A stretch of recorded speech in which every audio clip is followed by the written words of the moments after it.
He goes, I'd love to have the $350 or the $750,000, but I don't need it. And I'd rather have my quality of life, my connection with my wife and my daughter. I'm going to tell you that nothing's changed, except I think the world's gotten lazy, complacent, and samey. We always hear authenticity matters, but the people who are professing authenticity are fake as hell. Hey, I'm Luis. And I'm Luis. And you're listening to the Content is Profit podcast, where we talk about entrepreneurship, mindset, and of course, how to turn your content into profit. Go to contentisprofit.com and join the community, baby. Let's go. Let's go. Yes. Short and sweet today. Short and sweet. I actually Fast like and it. Furious. Yes. I like this intro right I was now. thrown off for a second in there. If you want to know more, just connect with us. Hey, Fonzie, what are we talking about today? Tell me, Today please. we're talking all about building your platform, amplifying your message, and building your own empire. You will not believe who is behind the third mic today, guys. It's going to be incredible. Just going to put that out there.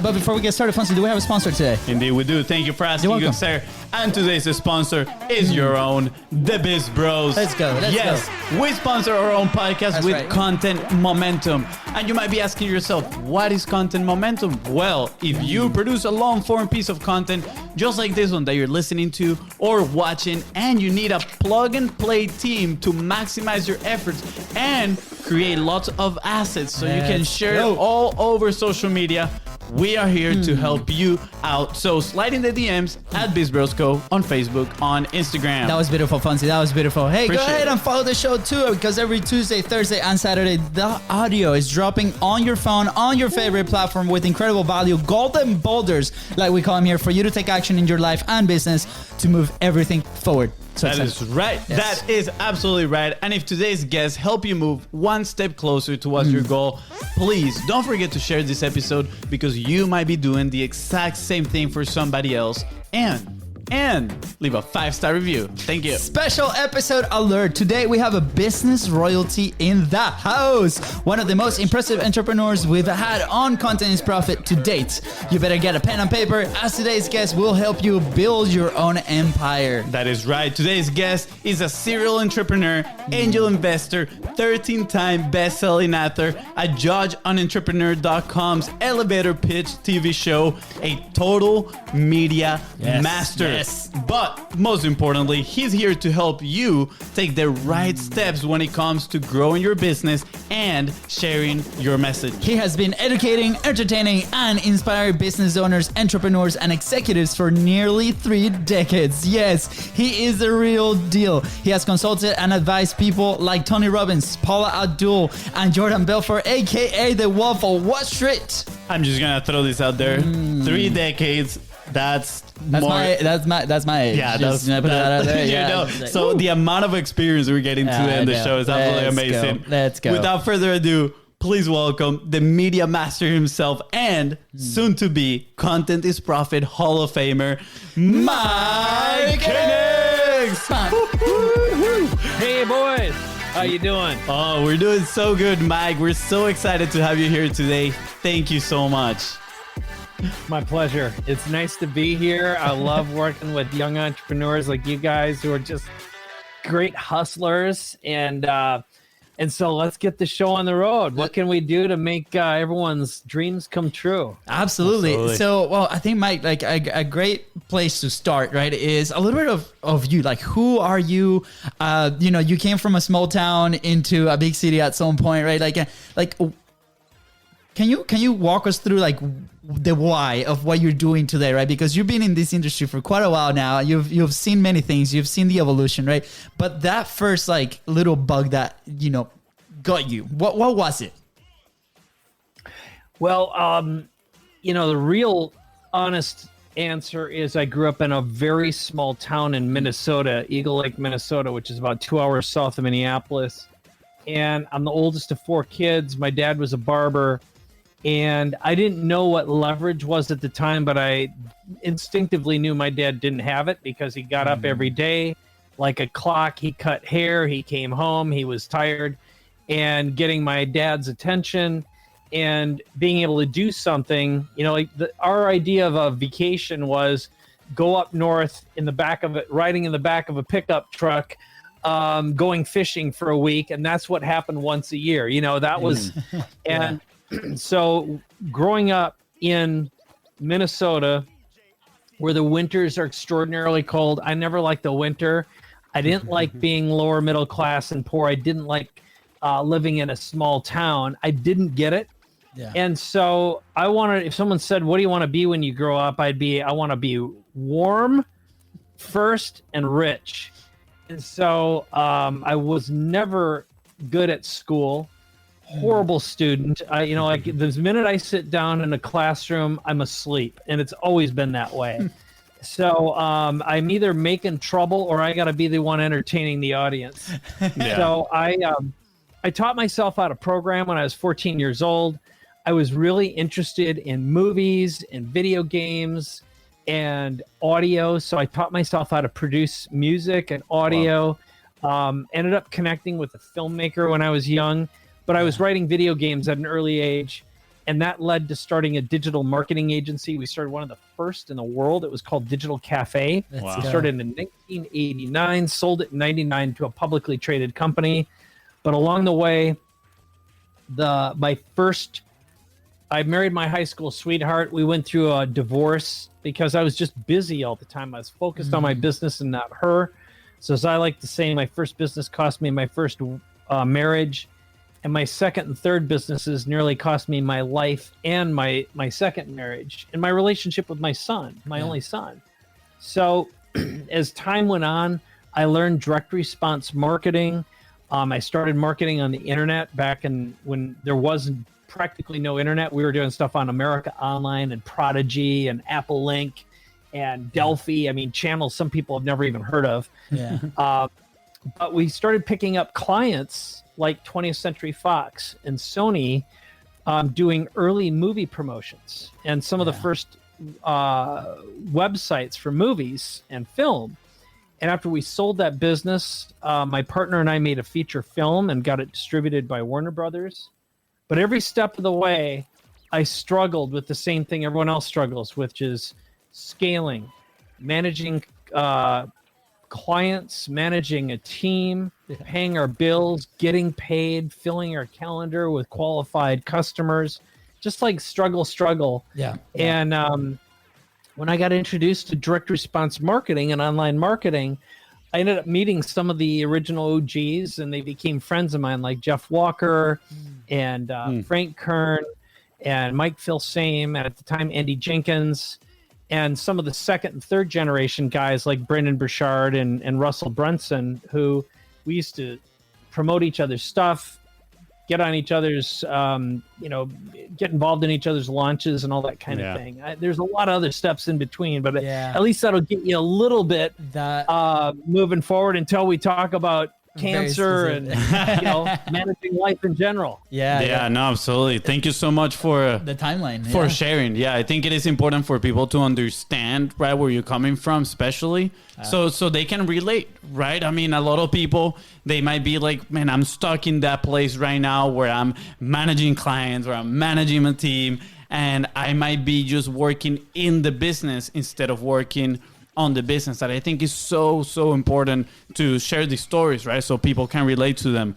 And I love the fact that you talk about the response marketing. That was our entry point into the online world as well. And I remember when we had our previous conversation where you were like, oh, I saw you had Rich on your podcast, right? And, Rich Schaefer, and he's somebody that we look up to, very excited. Also Todd Brown, incredible people. So for those out there, direct response marketing is a skill that you need to learn for sure, right? You need to start educating yourself. Let's go a little bit that way. I'm curious on, for you, what was it that caught your attention about direct response marketing, right? And why is it so important in this world of media, right? Multimedia, when we're creating so much content and getting in front of other people's. Well, I think the first thing is, if you learn how to write a great sales letter, and these days the sales letter doesn't mean like sales copy, but it can mean a great video. It can mean an email. But if you put that in front of the right person, you can make any dream you have come true. You can enroll someone, like if $1,000 is a lot of money to you, well, getting $1,000 is easy. If $10,000 is a lot to you, getting $10,000 is easy. $100,000, $250,000, even $1 million or more. And what I was intrigued with, so this goes back a while, but like in 1985 or 84, Congress made it possible to do something called long format video on television, which is basically an infomercial. Yeah. Before then, you could do a 30-second or up to, I think, maybe a 90-second commercial. But it became possible that you could run a 30-minute infomercial. Cool. And one of the first people who did that was a guy named Joe Sugarman. Later on, Tony Robbins started doing it. And Joe Sugarman sold something called blue blocker sunglasses, which basically are glasses that kept out the blue light from the sun. But the way he did it is he took a film crew on Venice Beach, and he walked along and handed people glasses and caught their reaction shot. So they'd put on the glasses and they'd go like, oh, wow, everything's so clear. And the thing that really got that infomercial going is it was during the early days of rap, and a guy on the boardwalk picked up the glasses, put them on, and sang a rap in real time about how blue blockers were so easy to see through, et cetera, et cetera. Yeah. And the video went viral. But this is back in the television days, and you'd have to wait for it to be on to watch it. But Joe Sugarman sold $1 billion worth of sunglasses with blue blockers. And if you fast forward a few years, I was speaking at an event because the first product I ever created was called the Internet Infomercial Toolkit. And I released it in 2003. Now, YouTube came out in 2005. So this literally came out before there was a YouTube. And I was showing people how to use video to sell stuff online, and I completely adapted the television infomercial. Yeah. And I modeled a lot of what I learned from Joe Sugarman. But I met Joe, and I was about to create the second version of the infomercial toolkit, and I told Joe who I was, and I said, Joe, I'd love to do a partnership if there's anything I can do for you, if I can interview. And he goes, stop. The answer is yes. He said, why don't you fly to Vegas and meet me? I'll pick you up at the airport, take you to my studio. You can interview me, and you can do whatever you want. Yeah. And I go, well, what do you want? He goes, I don't want anything. He says, I made plenty of money. I don't want money. I just love helping out young entrepreneurs. Wow. And my brain was like, tried to explode because I'm so used to like, what do I need to do for you? What do I need to do for you? What do I, and it's like, you asking me to help you, the answer is always yes. Yeah. And I wasn't used to getting that kind of mentorship, but that's really how that product came to be. Is I just reached out to some of the old OGs of infomercials and asked for their help. And every time they'd always say, yes, yes, and yes. And they gave me license rights to use their infomercials. They gave me scripts. They talked to me. Yeah. And I created a $1,000 information product that made millions of dollars. And I just sold it online, sold it with teleseminars. There were no webinars then. Yeah. I find this fascinating, right? Because we're looking at, obviously we haven't been as close to like this experience as you have been, right? On time and in contact with those OGs that today, people like us, for example, it is really challenging to maybe get in contact with one of those guys because, the years of experience, the filters that go through, right? And so this is incredible to go look back and just know, like, for example, for us, a big thing has been asking for the show, right? Like everybody, just like with you or with Todd or with Rich, right? It has been just like, hey, let's go ask, right? You never know what's going to happen. What's the worst that can happen? They say no, and then we're still in the same place and we ask again until they come to the show, right? Until we show up to their house and knock on the door. Right. But guess what? The answer, like, more than likely is going to be like, yes, right? Because people want to help, especially people that are at that level. There's a lot of people that are learning. And I think people take that for granted, or they assume that normally the worst scenario possible, and then they freeze to do that, right? So something that has helped us produce and evolve with content is Profit has been, we call it table face, right? We just go and ask for what you want, right? And then from there we're gonna get an answer, either a yes or a no, right? Either way we win, because if it's a no, we know what direction to take after that. So it's I love the fact that this shows up also in your story, and I'm sure not only in this case, but so many. And let this be a lesson, right, for those that are listening. Be like, hey, go and ask, knock on the doors, right? Like, be out there, be present for those opportunities. And like Fonzie say, the extrovert theory, right?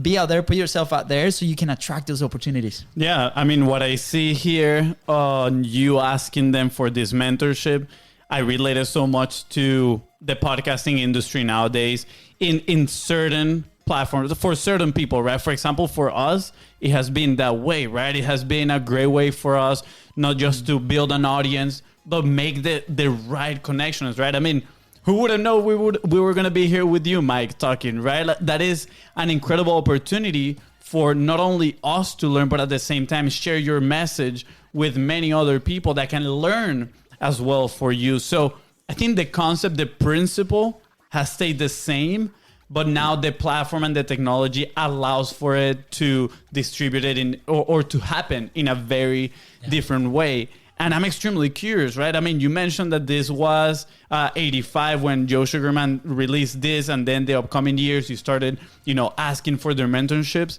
How has it changed, right? Because I do see a little bit of, and this is just my own perspective, kind of like the marketplace getting a little bit clogged with, sales talking about copywriting and people talking about these topics. But how has it changed throughout these years? Well, I'm going to tell you that nothing's changed, except I think the world's gotten lazy, complacent, and samey. And so I'm going to sound like an old boomer for a second, even though I'm not a boomer, I'm not a Gen X. I fit solidly in the nothing, okay? I don't have a generation to speak of. But like, I listen to most music these days, and it all got simple and samey. There aren't, in my experience, a lot of great songwriters and great performers. It's like ooch, ooch, ooch, ooch, ooch, music. Punky. And if you look at social media is a bunch of ooch, ooch, ooch. It's fake boobs, fake lips, fake butts, and fake.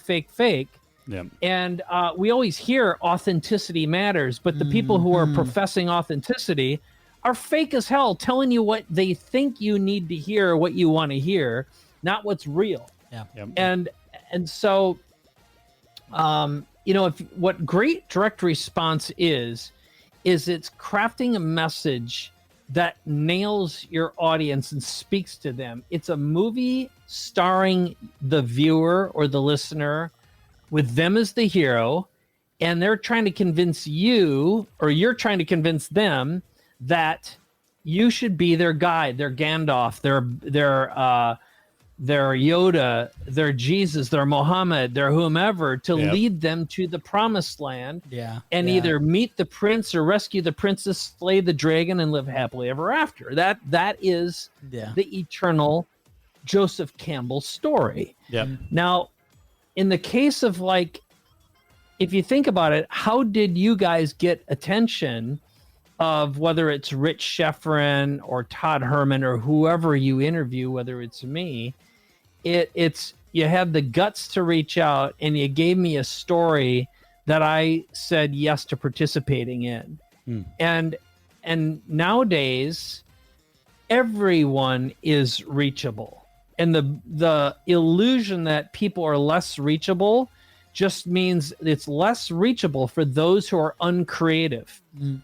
Anyone who's an ooch, ooch, ooch, ooch, and a fake butt, fake boob, fake tit, fake lip world, you are going to be ignored because you're same, and boring. Yep. And if you want to get someone's attention when everything's ooch, ooch, ooch, then play some country music. Let's go. And Two-step. like Lil Nas X did something that shocked the world in a way. He was a crossover. Now he's at the point, frankly, he went way off the edge, and now he lost most of his followers, in my opinion. You know, it'd be like, whoa, you know, depends how far you skid off the tracks. But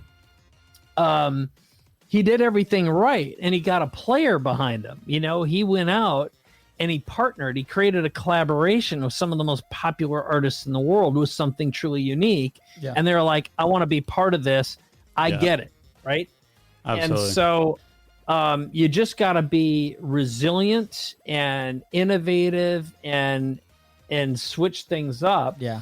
And you have to really learn to ignore what's samey. And I just read a couple, like an hour ago, that TikTok is officially taken over listening time over YouTube. Wow. Okay. Well, on one hand, that's great. And I'll tell you what, if you want to be unique and different, don't watch TikTok. Okay? Now, it's like wherever the lemmings are going, to me, that's where death is next. And I avoid crowds at all costs, because if you want to get, you know, someone's going to come along and drop a bomb or light everyone on fire, and I don't want to be in a giant group unable to escape. So I go where no one is. If a crowd's moving in one direction, you can be rest assured I'm running in the exact opposite direction. And I started running the moment I saw the masses move in one direction. So that would be my answer, is if you are a lemming, then you're probably going to fail at direct response marketing. You need to be an outcast. You need to feel like an alien. You need to feel like it's us versus them and be part of the rebellion, not the empire. I love all these movie references, by the way. I think they're absolutely amazing.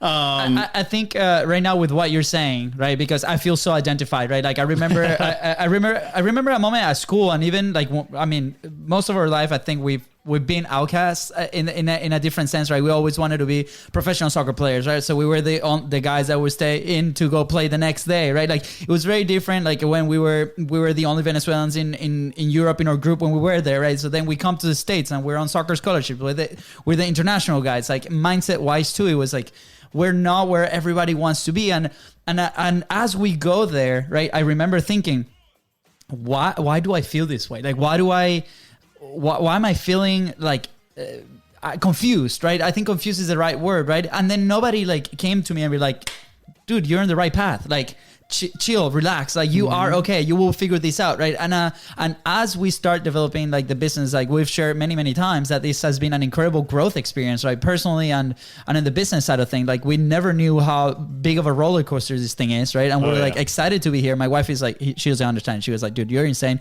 Go get a job. Like stop this roller coaster, right? But at the same time is what makes us feel alive. When we started publishing, right? Like we're like, oh, we're finding all these outliers as well that are crushing, that are having an incredible life. They went through all their stuff, all their shit, but at the same time, they are so happy, they're fulfilling, they're helping, they're serving, right? So thank you for saying that, because, you know, over 200 episodes, I don't think anybody has been that clear.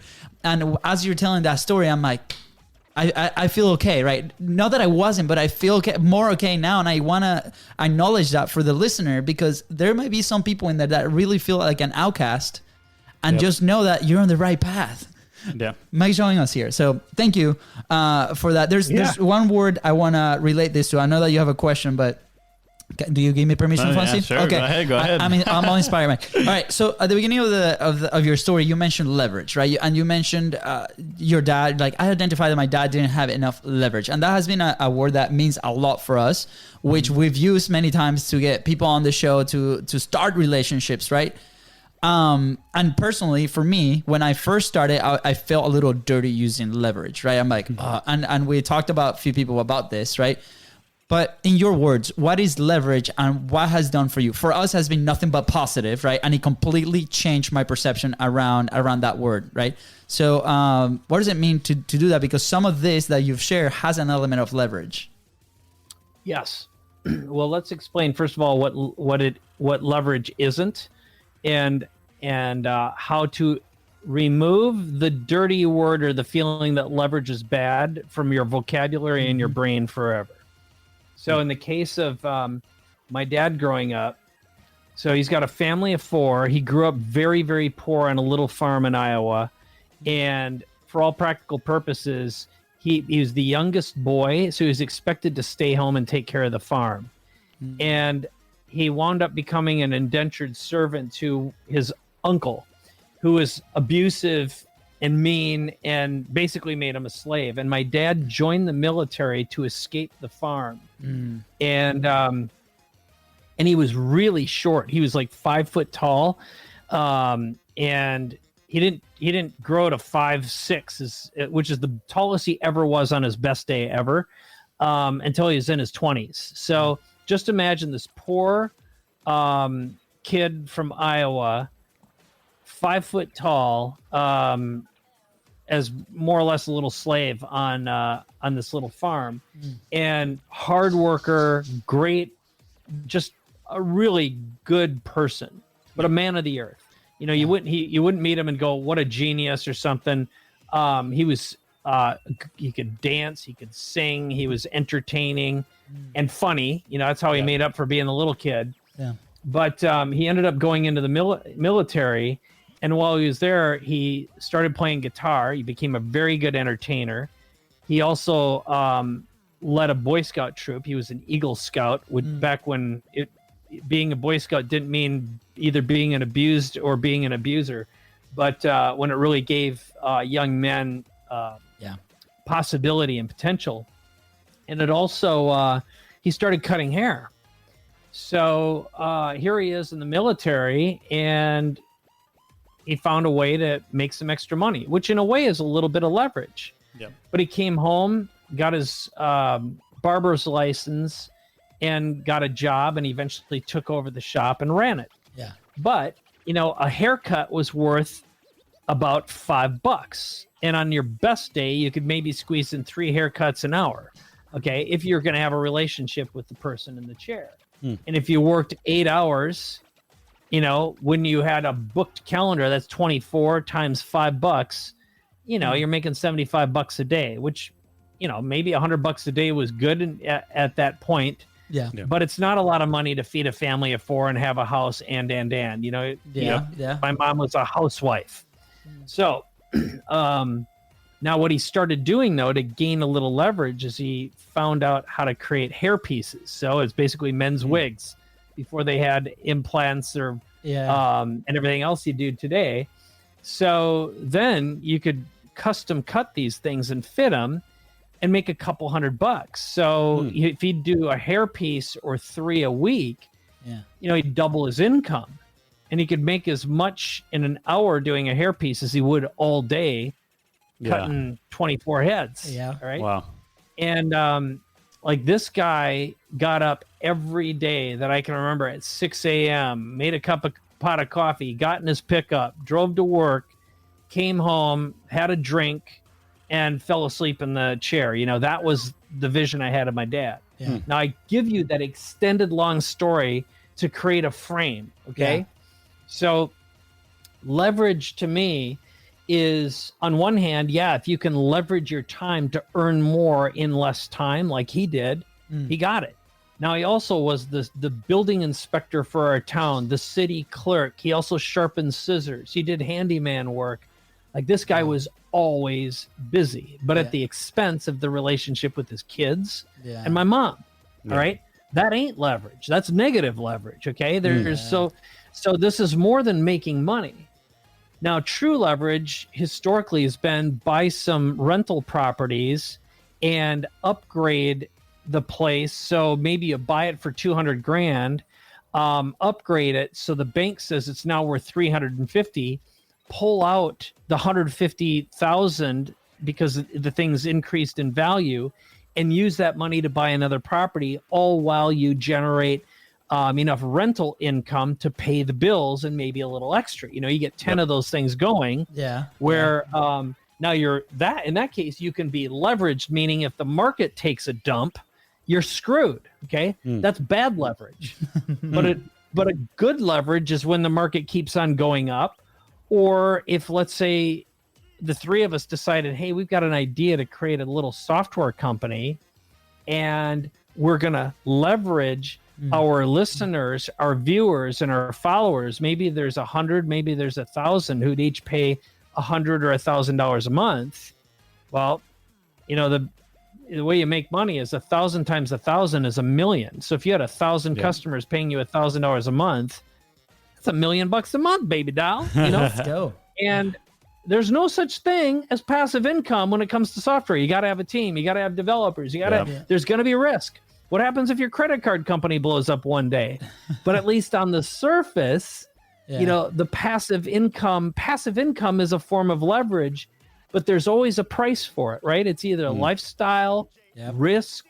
So I think leverage is, to me, a better phrase is balanced leverage. That's when it's acceptable risk, enough upside, without harming your lifestyle, your quality of life, or your relationships. Yeah. And so, again, that was a long-winded explanation, but I think balanced leverage in a form of passive income with an upside where you can sell the asset someday. In the case of if you built a software company, one of the things that I had going for me is I had 2 software companies after I sold Digital Cafe. And I got multiples on that, meaning if you've got a really good software company, and let's say it's generating $5 million a year, and half of that's profit, so $2.5 million of it's profit. Well, if that's recurring revenue to a private equity firm, they might give you 10 or 25 times your EBITDA. Which for all practical purposes, we'll call it your profit. So imagine getting 10 times $2.5 million or 20 times $2.5 million. That's what I call a good day in the office, honey. Might have been 10 years to get there, but absolutely. So that is a place of leverage. If you can be building something, earning money, doing it without too much risk, and getting huge multiples. Wow.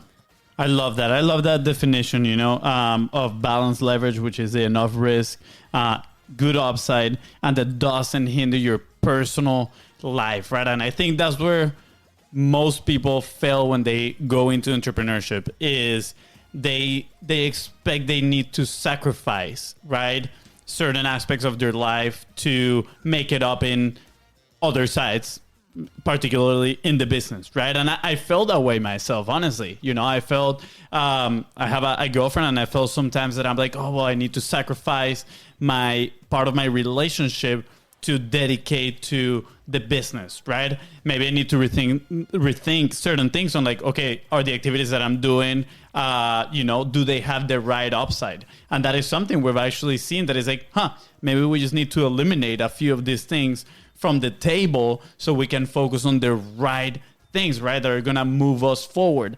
And when we're talking about balanced leverage, the one thing that comes to mind, Mike, is what you told me when we first talked behind the scenes, right? Our first conversation, that is like, you were like, I decided to leave everything so I could help people. So I could help people, build their own empires, be the best that they can be, right? And when you're talking about balanced leverage, I'm like, this is probably what he's trying to teach them, right? He's trying to teach them how to be able to live their life while building a successful business with good upside, right? So then we can have a good day at the job, right? Good day at the office. At the office, good day at the office, right?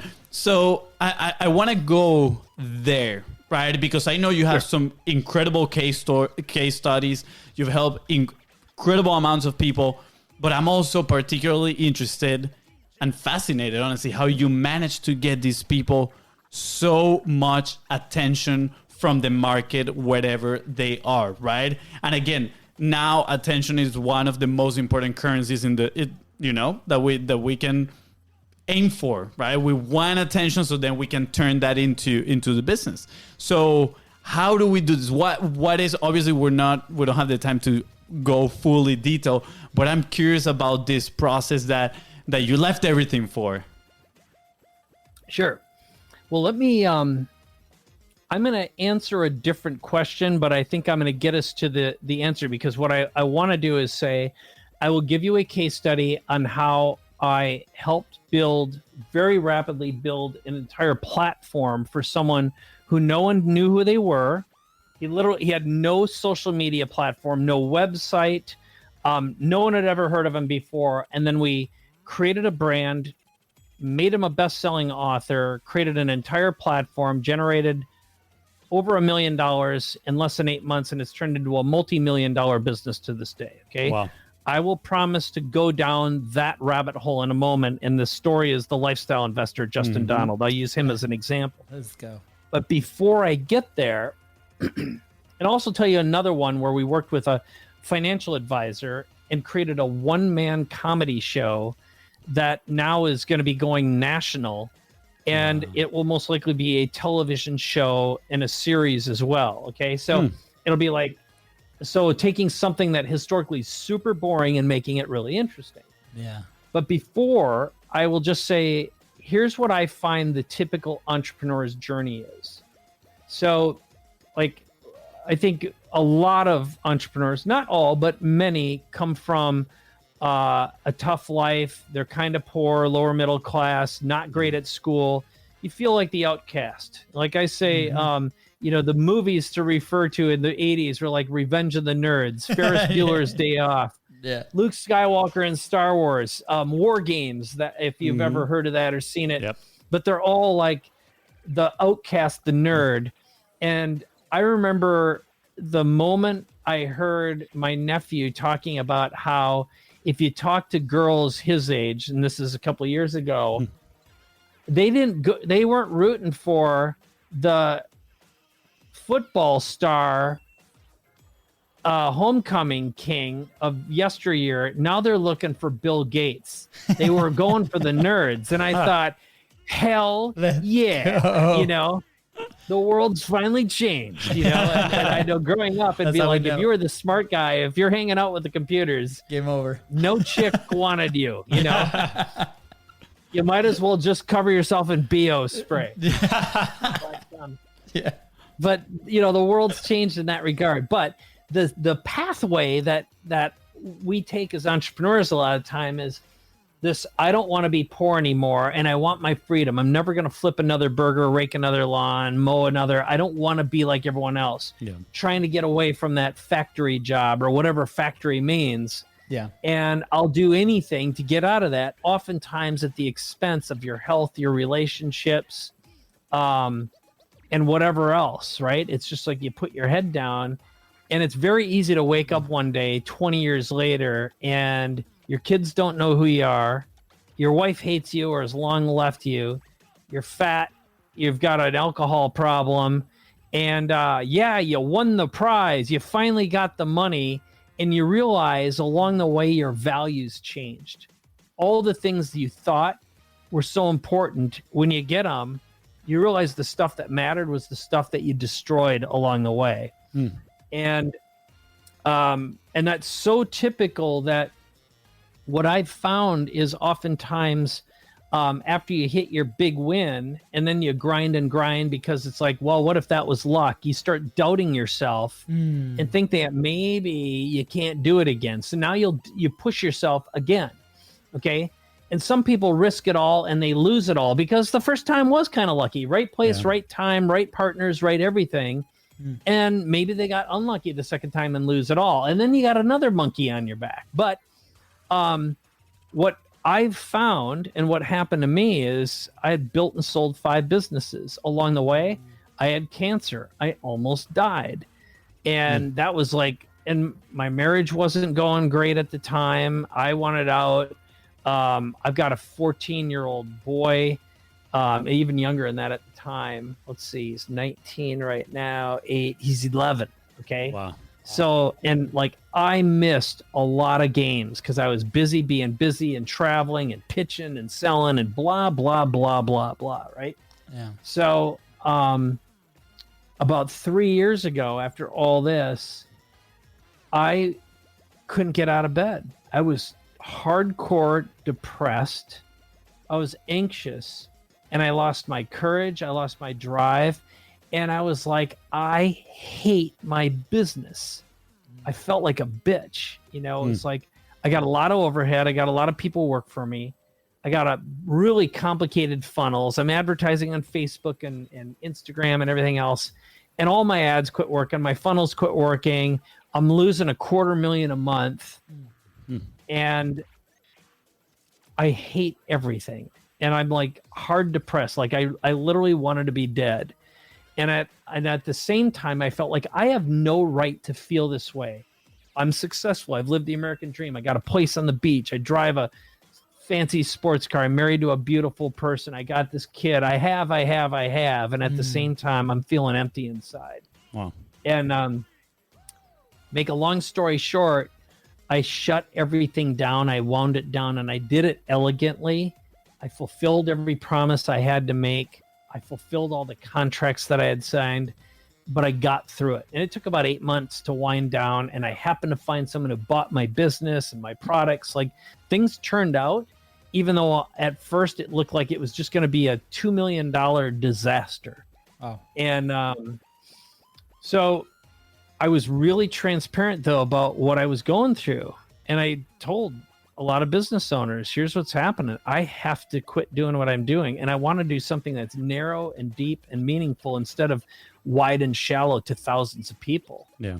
And I had a bunch of people say, I feel exactly like you do. Will you help me as you go through it too? So suddenly I created a whole series of products and events around reinventing yourself. And just by changing my story and evolving, I became a different kind of leader. And then I started getting even more mentors. You know, I invested over $250,000 in myself, in my training, my education, and masterminds and therapy. Okay. Yeah. You know, I got the full meal deal, and I designed a whole new business. And now it's about working with business owners who've reached that brass ring. Either they've hit all their goals and they realize it doesn't mean anything, or the things I was striving for, I outgrew a long time ago, and I've been chasing a ghost. Yeah. Or I'm ready to sell my business, but what am I going to do next? Okay. So I'll kind of put a book note there, see if you have any questions, and then I'll tell you about the story about building celebrity, but doing it from an authentic way that feeds your soul. You know, it's what I think is usually the last major evolution every business owner, founder, and entrepreneur goes through after they've hit that brass ring. They've accomplished what they've accomplished. Yeah. By the way, I'm just gonna put that out there. Sake of time, part 2.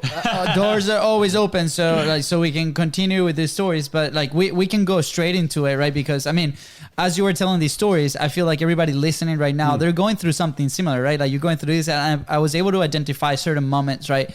Maybe not like you or as aggressive at you, but like we can learn from people like you. Be like, I don't want to get to that point, right? I don't need to get to that point, right? We got to be smart and learn from those stories of people that came before us. So I really appreciate you sharing your journey, and we can continue unless Fonzie has another question, right? I just want to add, last guest we had here on the show, he was sharing about the ability of learning from the collective story, right? Learning from other people's story. And I really want you, the listener right now, to go back maybe 3-4 minutes and listen to this again, because there's so many lessons. We don't have to experience the same pain to then take action, right? We can learn from somebody like Mike, right, that already lived that, and he's willing to share his story, his message, and honestly, kind of like put your life on the line to teach people what to do and how to do it correctly. Yeah. So thank you, and I'm ready to dive in directly into the next part. Okay, so here's what I believe most people, either they evolve to and realize this is what they really want and need, or they often say, what I really want to do is, and I'm doing this so that I can, okay? And when you have those conversations, what typically happens is someone will say, well, I really want to travel the world and I want to support a nonprofit and build a hospital or go back. Like they're motivated by some sort of philanthropic thing. Now, my wife has run a philanthropic organization called the Just Like My Child Foundation for 16 years.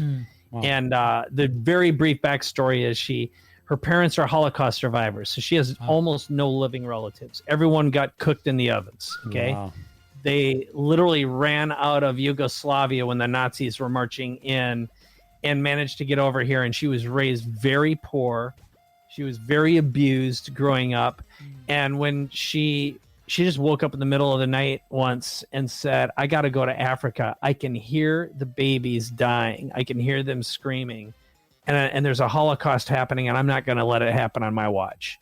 Wow. Now, the story is longer than that, but that's essentially the framework. And started going there, came back, started raising money and going back and building schools and hospitals, and eventually created something called the Girl Power Project. But the point of my story here is what oftentimes happens once you've tasted a certain amount of success and when you can afford a vacation, you find something that really speaks to your heart and your soul. And you'd be like, man, if I didn't have this business, I'd serve this thing instead, And it's like, I just need to reach my FU number. I need to have enough money in the bank so I never have to work again and I can focus all my energy on this. Yeah. And the real thing to ask yourself is, why not now?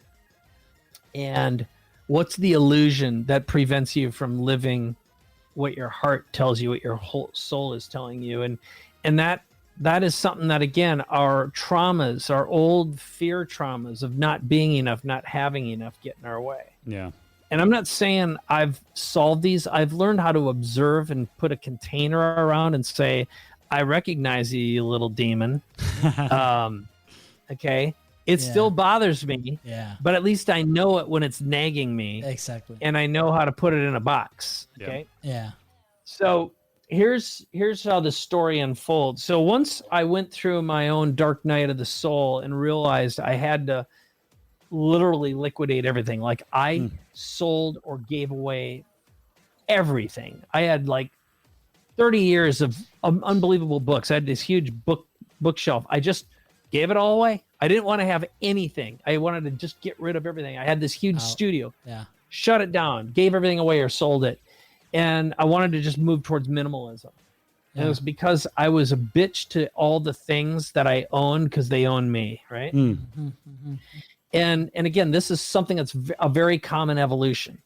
But when I started talking like I am right now, being really open about the failures I'd made and where I think I had spent years not understanding what really matters, I right after I sold the last business, I took a trip with a small group of business owners to Fiji, and I met a guy on that trip. We ended up meeting each other, having great rapport. Yeah. And his name's Justin. And my first impression is, wow, what a nice CPA this guy is. And then the more I asked him questions, I found out that he, I said, what do you do? And he goes, well, I'm a cash flow investor. I'm like, well, what the hell does that mean? He goes, well, I don't have a regular job anymore. I have enough investments that I produce enough passive income. I don't need to work, and my wife doesn't need to work. And I'm like, tell me more, and he goes, well, I used to work at Koenigs. My wife was a school teacher.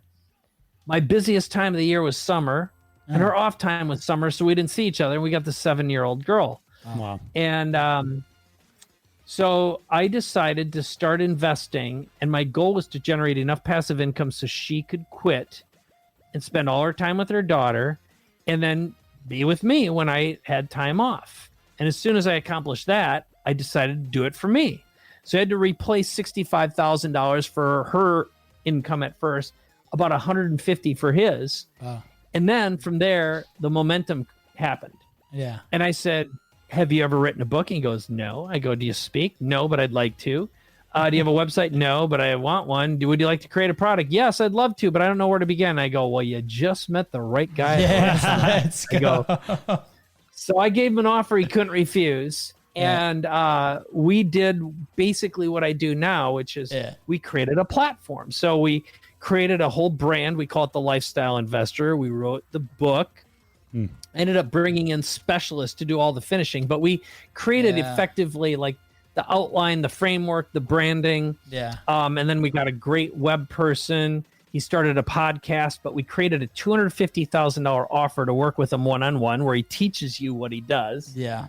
A $50,000 a year mastermind. And he did have a really good network. And I introduced him to his first $250,000 client, which is a guy I knew who is wealthy, was looking for someone to mentor him so he could generate passive income and help him with all of his planning and strategies. And then he just started reaching out to people and saying, hey, I'm starting this mastermind. Would you like to learn? And then basically the offer we created, it got a whole bunch of people to say yes right away. Incredible.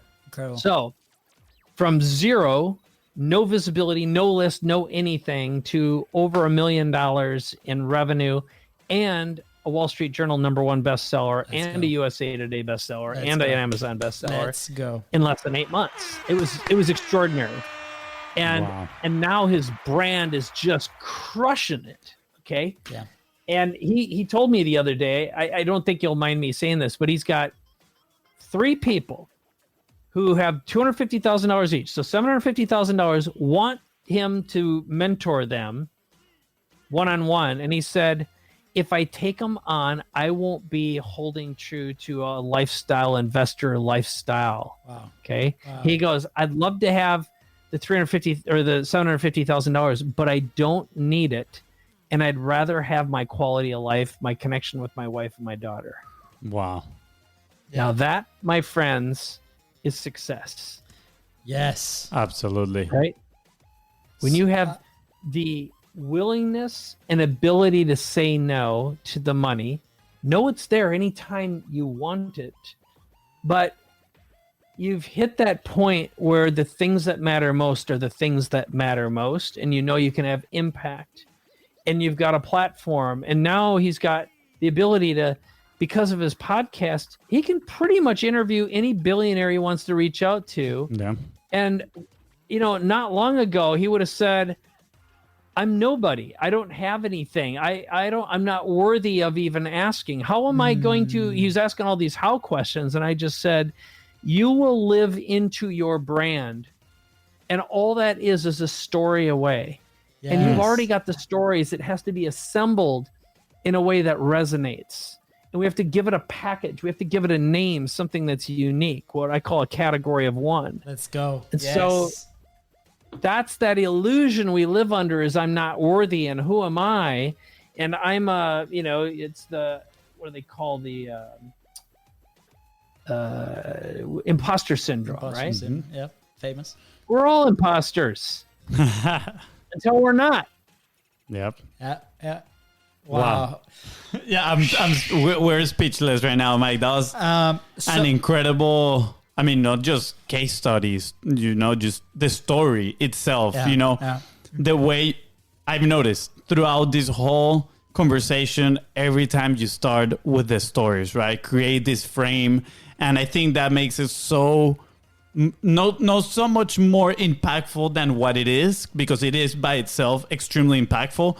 You just help people comprehend it even better, right? And I love everything that you talked about, that category of one, which, by the way, you have a video about that. I think it's on YouTube. That is absolutely amazing, with the example of the songwriter.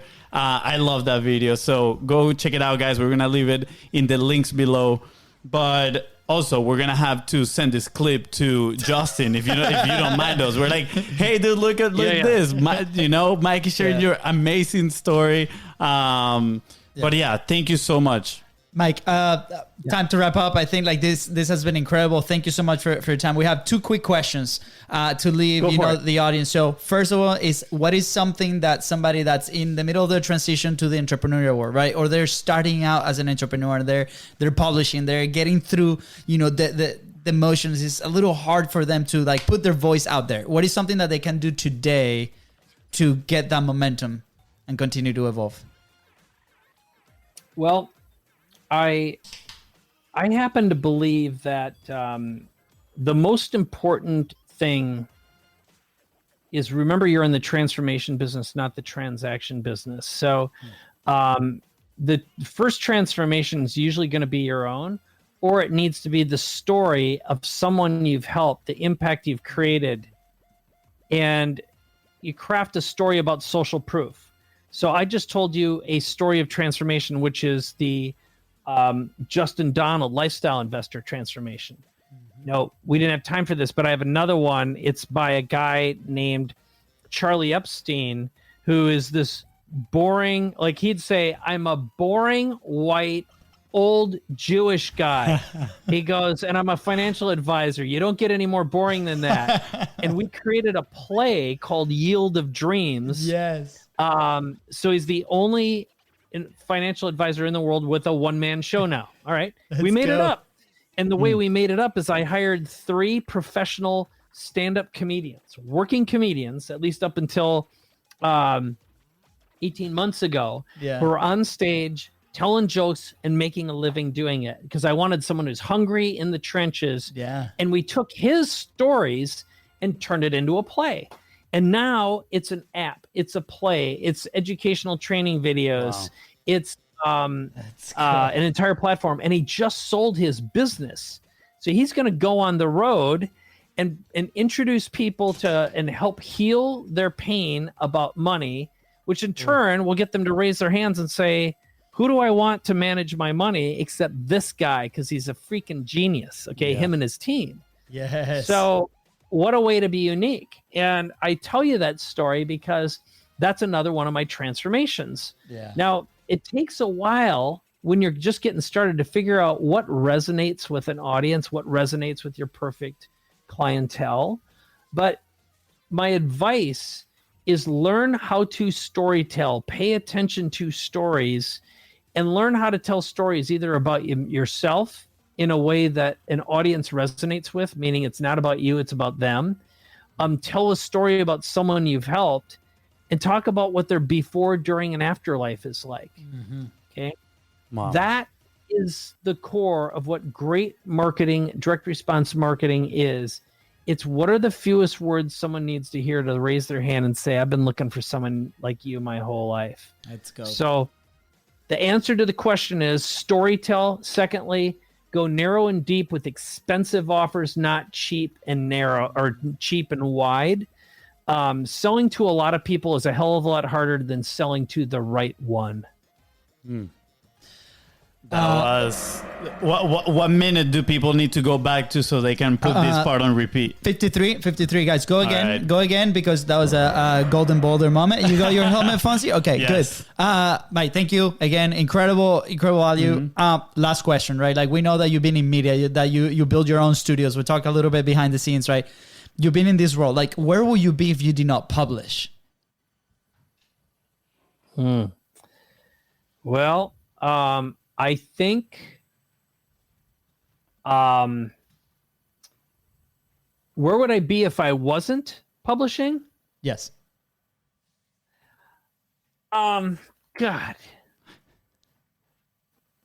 You know, I love media so much. So in the past, for many years, I was the guy behind the camera. Okay.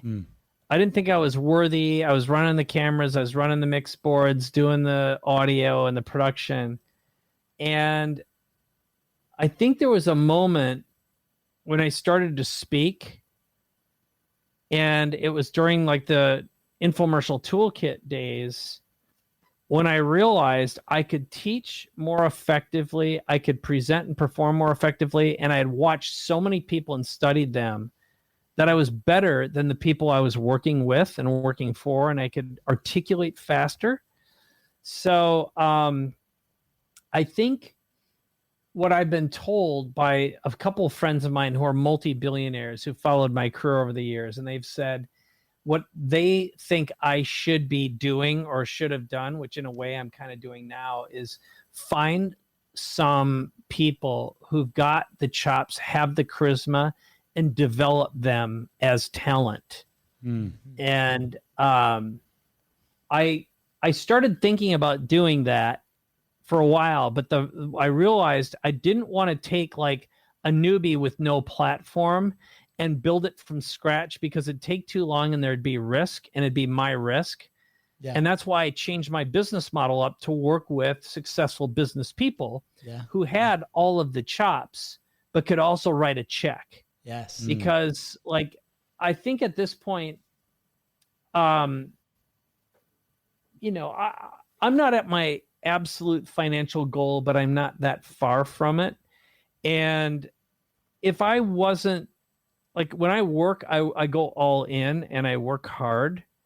But if I'm not working, I'd rather be on my e-bike riding around the bay in San Diego and, you know, having adult beverages or spending my time on a beach in Mexico. Like, I'm not, I don't need more stuff to do. Yeah. And if I'm going to work, I'm going to make money. And I either have to be the talent or I got to be working with someone and they're going to write out a check. Yeah. And it's not about the money, but it's also the energetic value exchange. Yeah. So it's not about the money, but if there isn't a payoff and it's not ongoing, I'd rather just dream. And I'm a good dreamer. You know, I like inventing and manifesting.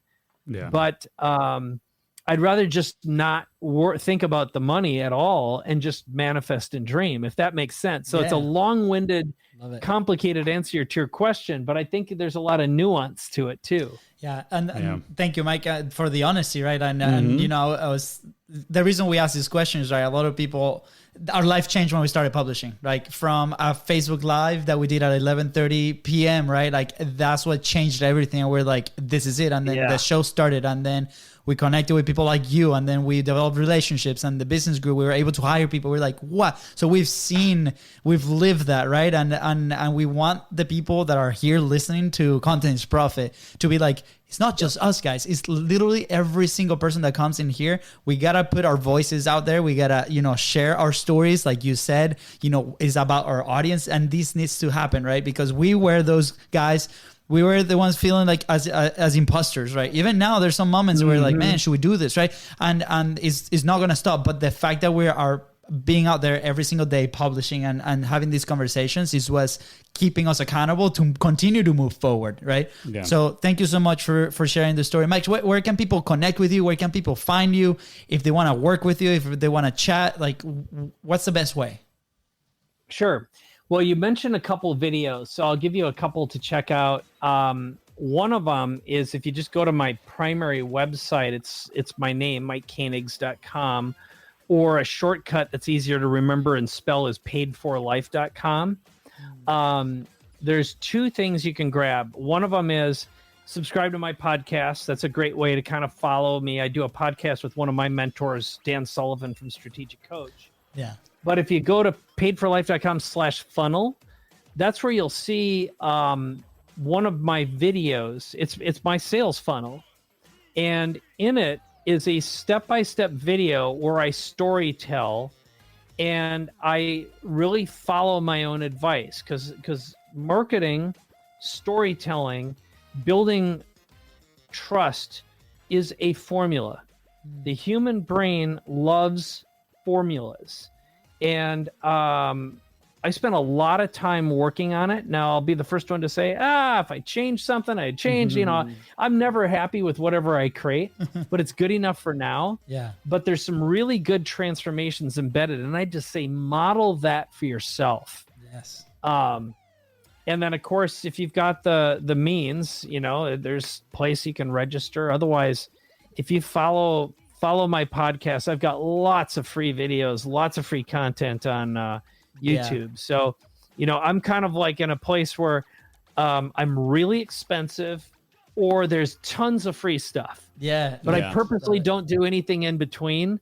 Maybe once in a while I will, but you know, get on my mailing list and stay in touch or reach out to me and you'll find out. Yeah. I love that. I mean, that represents what you were talking about before, right? The balanced leverage, right? You want something that is going to have that upside, right? The risk that you can manage and give you the life that you're enjoying living, which is, you know, riding the e-bike, having some drinks once in a while. So thank you for sharing that. I love how everything connects, is full circle. And I am sure the person listening right now took so much value from you, Mike. So thank you. Yeah. Thank you, my young brothers. I'm really proud of you. Congratulations on doing what you're doing. And I think we did talk about this. My wife and I are buying a place in Mexico. We're building a home down there, and one of our visions is I'm going to build a studio down there. And also, one of the ideas I have is to give a bunch of young Mexican kids, some creatives, an opportunity to work. Incredible. And create a business Yes. and mentor them. Yes. I love the culture. I love the people. I love the fire and the spirit, and I happen to just love everything about being down in the Baja too. So, Let's go. Yeah, and Gotta be in a warm place, right? Let us know. Yeah. Let us know. We'll come down, be translators, and party with you guys. Thank you, Mike. Really appreciate it, man. That's such a powerful vision, such a powerful story. There's so many more years to come, and I can't wait to see where you and the people that you help go. Fonzie, anything else you want to add? No, again, just once more. Thank you, Mike. Yeah. And I think we are ready for part 2 eventually. Yeah, maybe Mexico. Let's go. Muchas gracias, amigos. Yes, let's go. With that said, guys, thank you so much for tuning into the Content Profit Podcast. Go ahead and follow the show on your favorite platform and on social media at BizBrosCo. That is right. And if Mike here today helped you move one step closer to your goal, please don't forget to share this episode and leave a 5-star review. Thank you. Bye, guys.